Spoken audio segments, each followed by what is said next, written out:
It's only a scratch. I'll be fine. Hi there guys, I've been asked to do just a little walk around in the workshop so you see where I'm doing all this work on the Tiger. So we just start outside. This is my NG which I use most days, the TCV8.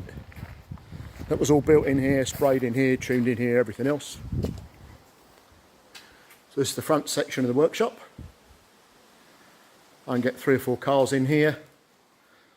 Tucked over in the corner is my mobile single post lift. And the first thing everybody says, single post lift, that will never work, it'll fall over. Trust me, it doesn't. It's rated at 2.5 kilos. I've had 2,500, not 2.5, bloody idiot. 2,500 kilos. And I've had 2,000 kilos on it and it works a treat. And when you want to move it, you pump it up like an ordinary pump truck on the back, drag it to where you want it and plug it in. So as you'll see, it's not a fancy, super shiny, everything behind shiny doors workshop. This is working workshop. On the table here is the beginnings of the roll bar for the Tiger. So I've been busy. And if we walk through this door here, this is my fabrication workshop. We've got a nice big fab table in the middle so we can make anything we want to. I've got a welding station in the corner with MIG and TIG, and then little Jenny roller doing bead swages. A mini mill, it is a tiny one, but it's surprising how much you can get yourself out of trouble with it. Pillar drill, bench grinder, another pillar drill, belt sander. What a fantastic piece of kit. Try not to be without one if you can. Another couple of pillar drills. And over this side, we've got a little 3-foot stomp guillotine, a tiny little old Boxford lathe. Doesn't do much, but again, it'll get yourself out of trouble if you want to. And then a 2'6" folder,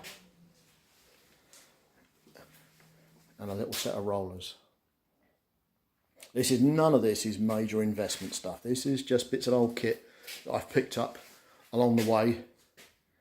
And then we've got a big electric bandsaw there and the small one which I use just about every day. So if we now go back out into the main workshop, and you'll see the Tiger body. We've got wheel alignment stuff stuck underneath here because it gets used a lot. Nice big single phase compressor. The little domestic oven up there is so that I can do powder coating at home. And it works really well and it's very simple and it keeps the wife happy because I'm not using the oven in the kitchen. I've got a big old waste oil heater which is 40 years old now and burns old engine oil, old gearbox oil, brake fluid, any old crap I throw in it, it burns it all. We've got a hydraulic press in the corner. Another little smaller MIG welder which is perfect for pulling around in the workshop up here for doing bits of tacking to keep everything in place, and then I can take it into the other room and do the major welding there. And acting as a clothes horse at the moment, which is a bit sad, is a little English wheel. And if we go back into the back half of the workshop, lots and lots of storage with stuff everywhere and all the tools. Wiring equipment's up here. And you see these plastic curtains hanging down from the ceiling. That's because this room also doubles as my spraying booth. So the plastic curtains roll down, the extractor fan in the window gets turned on, and there's another plastic curtain there which drops down as well. Because I haven't got much space, everything has to do double duty. And yet I know if you're working in the lockup next to your house, you're thinking, you bugger, you've got all this stuff.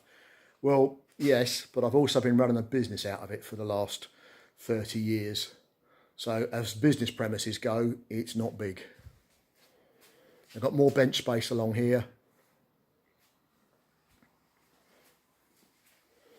And in the back is my little engine assembly room. I'm not going to show you in there at the moment because it's in a terrible state and I've not cleaned it up lately. And I'll save that for when I do the engine episode. I'll show you that then. Okay, so it's just a little brief overview of this is where I do this. Okay, see you soon, guys.